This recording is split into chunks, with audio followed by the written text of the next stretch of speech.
अऊज़ु बिल्लाहि मिनश शैतानिर रजीम बिस्मिल्लाहिर रहमानिर रहीम। प्यारे बच्चों, अस्सलामु अलैकुम व रहमतुल्लाहि व बरकातुहू।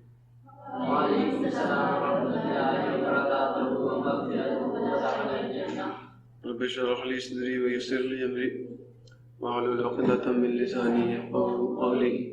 Rabbi ज़िदनी इल्मा rabbi ज़िदनी इल्मा rabbi ज़िदनी इल्मा। अल्लाहुम्मा इन्नी अस्अलुका इल्मन नाफ़िअन व रिज़्क़न तय्यिबन व अमलन मुतक़ब्बलन। अल्लाहुम्मा अल्लिमनी अल-किताब वल हिसाब। अल्लाहुम्मा ज़क्किरनी मिन्हु मा नसीतु व अल्लिमनी मिन्हु मा जहलतु। अल्लाहुम्मा खुज़ बियदी। प्यारे बच्चों, आज हम लोग physics 9th class chapter number 3 का लेक्चर नंबर 12 स्टार्ट करने जा रहे हैं और लेक्चर नंबर 12 में आज हम बात करेंगे जी। तो लास्ट लेक्चर गलती से ऑफ हो गया था, तो अब न्यू लेक्चर में वहां से शुरू करते हैं। A device that is used to separate cream from milk. एक ऐसी डिवाइस जिसके जरिए से हम क्रीम या बटर के पार्टिकल्स को मिल्क से अलग करते हैं, इज कॉल्ड क्रीम सेपरेटर।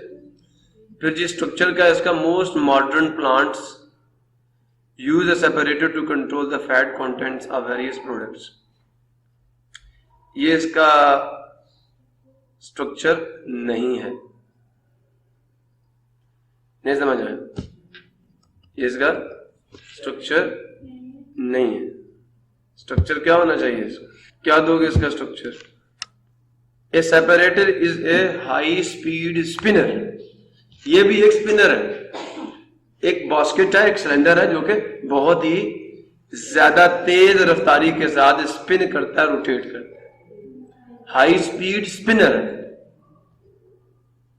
मेरी बात समझ आई है या नहीं आई? सो इसके यूजेस ये है कि most of the modern plants, आजकल जो आपके ज्यादातर डेयरी प्रोडक्ट तैयार करने वाले प्लांट्स हैं, use a separator to control the fat content. उसके ऊपर लिखा होता है ना, इतने परसेंट फैट्स हैं, इतने परसेंट ये, इतने परसेंट वो, इतने परसेंट है ना प्रोटीन। तो वो ये क्रीम सेपरेटर से उस कंटेंट को कंट्रोल करते हैं, ठीक है। तो most modern plants use a separator to control the fat contents of various products. मुख्तलिफ जो आप अशिया हैं उनके अंदर जो फैट्स की क्वांटिटी है उसको कंट्रोल करने के लिए इस्तेमाल होता है। स्ट्रक्चर यही है कि ये separator is a high speed spinner. इसका working principle of cream separator जो है, it acts on the same principle of centrifuge, या its working principle is the principle of centrifuge. Washing machine dryer का भी जो वर्किंग प्रिंसिपल है वो principal of centrifuge के उसूल पर ही काम करता है। क्लियर हो गया? वर्किंग क्या है जी इसकी? The bowl spins at very high speed causing the heavier contents of milk to move outward. Outward का मतलब क्या होता है? सेंटर से बाहर की जाने, बाहर की दीवारों के करीब चला जाना, ठीक है। तो जब व्हेन द बाउल स्पिन्स, जब बाउल रोटेट करेगा एट वेरी हाई स्पीड, बहुत तेज रफ्तार के साथ, कॉजिंग द हैवियर पार्टिकल, और फिर वो क्या करता है, जो वजनी जर्रात होते हैं वो उनको भेज देता है। यहां कॉज करना, भेजना, उनको धक्का देना, ठीक है। और वो बायस बनता है heavier particles of the milk to move outward, कि वो क्या करें, वो बाहर की जाने मूव करें। In the bowl pushing the lighter contents, जब वो बाहर की जाने मूव करेंगे तो जो वहां पे लाइटर कंटेंट होगा उसको कहां भेज देंगे? अंदर की तरफ, ठीक है। Pushing the lighter contents inward towards the spinning axis, किसकी जानिब? क्लियर हुआ नहीं हुआ? अब यहां तक तो आपको बात समझ आ गई। अब आपने सिर्फ इतना मेंशन करना कि हैवियर कंटेंट क्या और लाइटर कंटेंट क्या है। क्रीम और butter is lighter than the other components in the milk. ये क्रीम जो और बटर के पार्टिकल्स हैं ये हल्के जर्रात होते हैं दूध में बनिस्बत दूसरे जर्रात के। देयरफॉर, सुन रहे हो, हम क्या करेंगे, इनको कहां से अलग करेंगे इनको? बोलिए। जब ये क्रीम और butter fat is lighter than other components in the milk, therefore इसलिए स्किम्ड मिल्क। स्किम्ड मिल्क का क्या मतलब है? स्किम्ड मिल्क वो मिल्क होता है जिसके अंदर क्रीम और बटर के पार्टिकल्स, इसलिए हम कहते हैं कच्ची लस्सी। जिसके पतला नहीं, जिसके अंदर क्रीम नहीं है। समझ आया नहीं है? तो इसकी डेफिनेशन आप खुद लिख लीजिएगा। Milk without cream is called skimmed milk. ठीक है। तो therefore the skimmed milk is denser than cream, ठीक है। तो क्या therefore skimmed milk which is denser than cream is collected at the outer walls of the bowl, ऐसा ही है।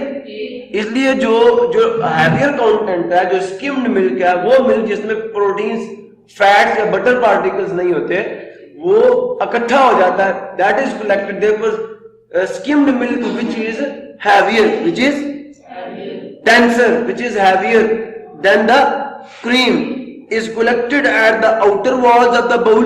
वो इस जो ये क्या कहते हैं इसको, प्याला जो है आपके सेपरेटर का, इसकी दीवारों के करीब इकट्ठे हो जाते हैं, ठीक है।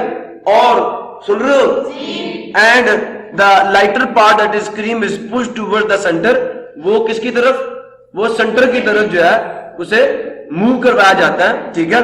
फ्रॉम वेयर, जहां से इट इज कलेक्टेड, इसको इकट्ठा कर लिया जाता है थ्रू ए पाइप, एक पाइप के जरिए से। आपको क्रीम सेपरेटर की शक्ल 3.31 आपकी बुक पे नजर आ रही होगी।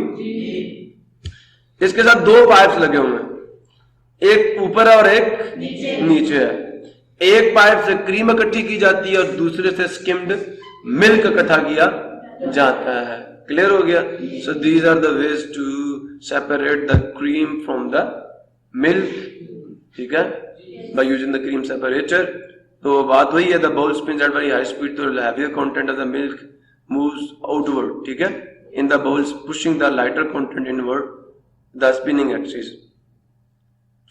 तो आप इसको ये भी कर सकते हैं, अगर आपने याद करने में थोड़ी आप आसानी चाहते हैं, तब ये कह रहे हैं the bowl spins at very high speed causing heavier content of the milk, ठीक है।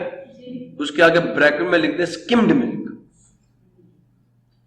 जहां मिल्क है उसके आगे ब्रैकेट में लिख दें स्किम्ड मिल्क, टू मूव, के वो मूव करे outward in the bowl, pushing the lighter contents inward. Lighter contents के आगे ब्रैकेट डाल के लिख दे बटर फैट्स एंड क्रीम, ठीक है, इनवर्ड टुवर्ड द एक्सिस, और उसके आखिर पे ये डाल दें from where it is collected through a pipe, बस